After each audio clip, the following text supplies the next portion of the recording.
and this is our project space. So for project space, we're supposed to research a space that affects African Americans either in a positive or negative way.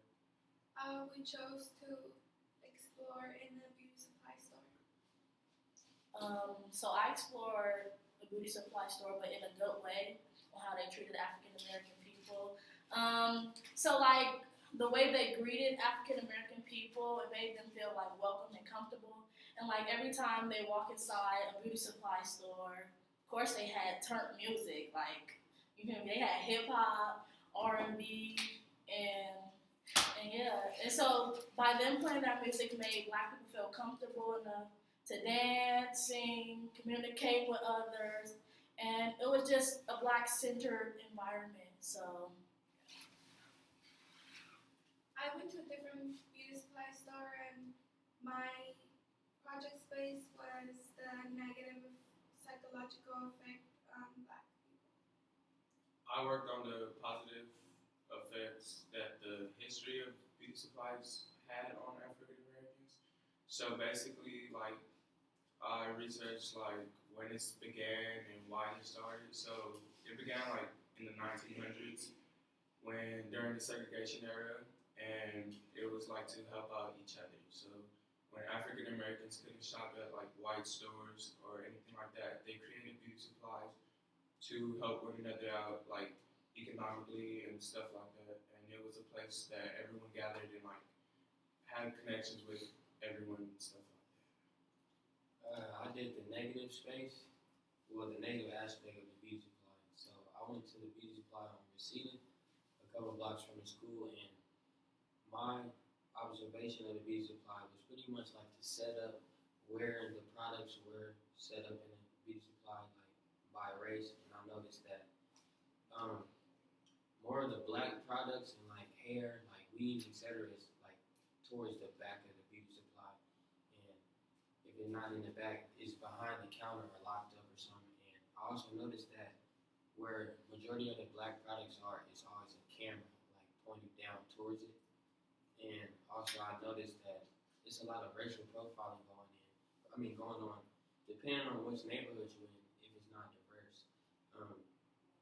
So the beauty supply down the street is mostly a neighborhood full of like white people. So I went in the beauty supply and with my hood on, and the beauty supply was owned by like a Korean family. So they just followed me around, asking me if I needed help. And I told them it was for a project, but they kept constantly asking if I needed help, if I'm alright. And yeah, pretty much. oh yeah, and another thing with mines, like the beauty supply that I did my research on, they actually like had the expensive stuff not locked up. So like it was just freely out. And I feel like they don't see Black people as thieves. They see them like they trust their customers. So like they don't follow the Black people around. And yeah. Going off that, like on my research about Korean stores is that so they began like around the 1980s, 70s ish, and basically like they started like taking over, like it's less and less Black owned beauty supplies, and the reason for that is because they make like cheaper products that are like fake and stuff. They open like 7 days a week, and that affected the Black owned beauty supplies to like shut down and stuff because Black people aren't helping out Black owned stores when they should. I disagree with Tamia, and I agree with Niles because we all have a different experience on the beauty supply stores. Niles said that disrespect and like the following and like being suspicious and stuff. My research, it was an Asian-owned beauty supply, so a Black woman was walking around the store and she was going to try on a weave while another customer, being white, was trying a weave too. And to try on weaves, I guess you need to wear a cap or something before you try it on. And the Asian went up to the Black lady and said, you need to put on a cap before putting the weave on. And she said, what about the white lady? She's just wearing the weave and she doesn't have a cap on it. The Asian person just didn't really care about the white customer, but was focused on her. Alright, I also noticed that they don't really advertise black beauty at the beauty supply.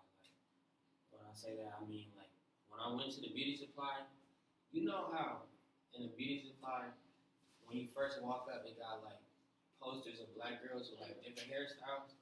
Alright, so when I walked in, they didn't have none of that. They had like this white girl with a weave on, and then the black girls who had the weaves was at the back of the building. They look a mess. Yeah, they look crazy, like they posters is all ripped up, and it's like, if this is supposed to be like a place where African Americans are supposed to come get like different products and hair and stuff, I feel like them walking into a beauty supply unwelcome. You feel me? Yeah. Without a poster on the wall.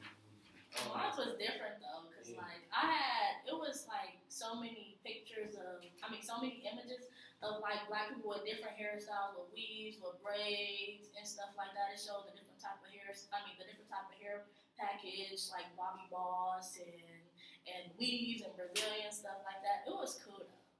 And it should be like that since African Americans are the main consumers for beauty supplies. Exactly. We put in our money for that stuff, but it's a big problem. Sometimes it's not like that. 3. Thank you.